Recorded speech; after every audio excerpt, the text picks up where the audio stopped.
Hey there, do you feel like shit and kinda just wanna die? Well, light a firework in the middle of an airplane takeoff lane and summon the Summer Ghost to be your life coach, and she'll show you why suicide is not the answer, or something. Summer Ghost is a 35-minute film representing the full-length directorial debut of mangaka and visual artist Loundraw, probably most recognizable as the character designer for Tsuki ga Kirei in 2017, Vivi Fluorite Eye's Song in 2021, and for doing the original novel designs for I Want to Eat Your Pancreas. Now, personally, I fell into the camp of people who really hated the movie version of I Want to Eat Your Pancreas. And when I read the plot description of Summer Ghost, I was expecting something I would hate for all of the exact same reasons. I kind of wasn't wrong, and I wouldn't say I really liked Summer Ghost all that much, but what I got out of the experience was different from what I expected and worthy of remarking upon. I don't know what kind of reputation Loundraw has developed in Japan, but the information about the Summer Ghost project in English is kind of spotty as of yet.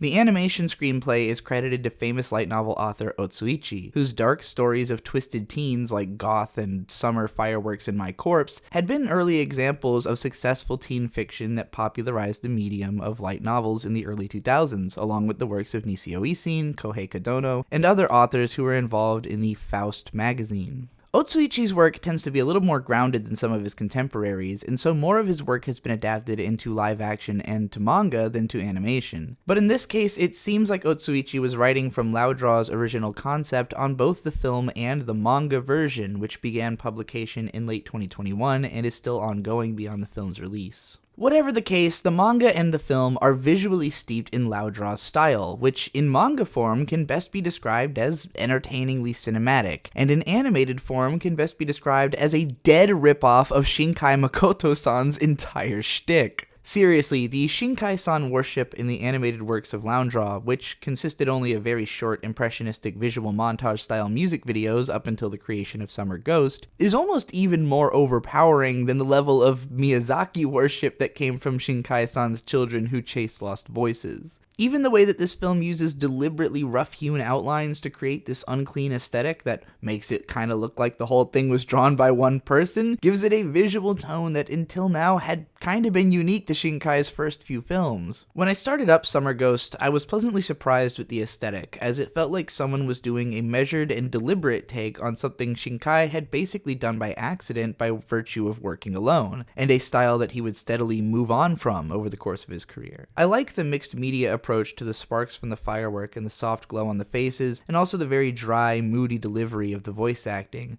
although this aspect would eventually come to grate on me, particularly after the introduction of the Summer Ghost herself. The long and short of this story is that these three depressed teens who met online get together to hang out and try summoning this rumored ghost. It works, and the ghost explains right off the top that she only appears to people who are teetering on the verge of death, which is knowledge that helps the girl right off the bat, because her intense bullying at school has given her the most obvious reason to be depressed, and now that she knows the others are struggling with something just as intense as she is, it's a little easier. The bulk of this short film ends up fixating on the emo-haired kid, to the point I actually don't even remember what the other dude was depressed about. Felt like he was kind of just there because the film really wanted to look like The Place Promised in our early days, and that one had two guys and a girl. Emo Kid seems to be dealing pretty straightforwardly with frequent bouts of depersonalization and derealization, feeling like he's already dead and life is just a blur that he is spectating most of the time. The Summer Ghost flies him around to try and inspire him and I guess put him in the moment, although the filmmaking here is actually so disconnected and detached, I think it fails to pull us back into the emotional state of the character.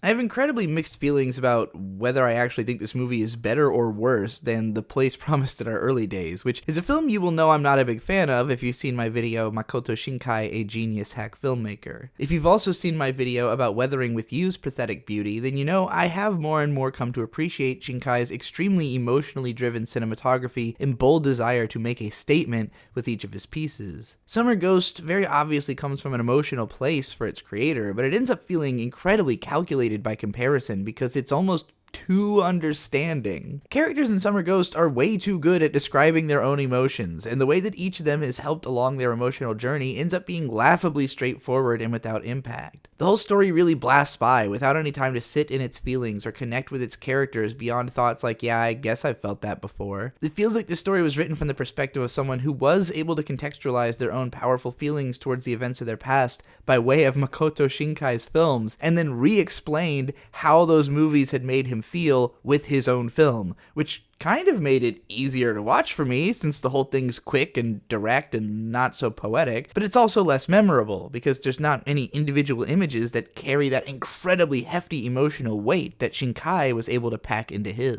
The very best stuff in this film really can't help feeling like a budget imitation of what Shinkai accomplished just by the nature of how he sees and reproduces reality. I've personally never read much of Otsuichi's work, as it never grabbed me the way that the wackier light novels of its era did, and so I only ever ended up reading the manga adaptation of GOTH. And I do think there's enough in common between GOTH and Summer Ghost that the same kind of audience might be able to get something out of it. Around halfway in, we learned that the Summer Ghost became a ghost after being murdered, and so there becomes an aspect of trying to locate her unfound body and set her soul free as well, lending a bit of a supernatural gothic slant to the story, although it kind of felt undersold to me. I've talked to people who loved GOTH like it was one of their favorite novels or manga ever, and while I never really got it, I can just as easily see Summer Ghost being a few people's favorite anime of the year, although it technically came out back in November in roadshow format apparently. For me, I was legitimately expecting this to be a lot worse and harder to like than it was, so I was pleasantly surprised at first, but I pretty much lost interest right around when the Summer Ghost first took the emo boy up into the air, because I just couldn't take the story seriously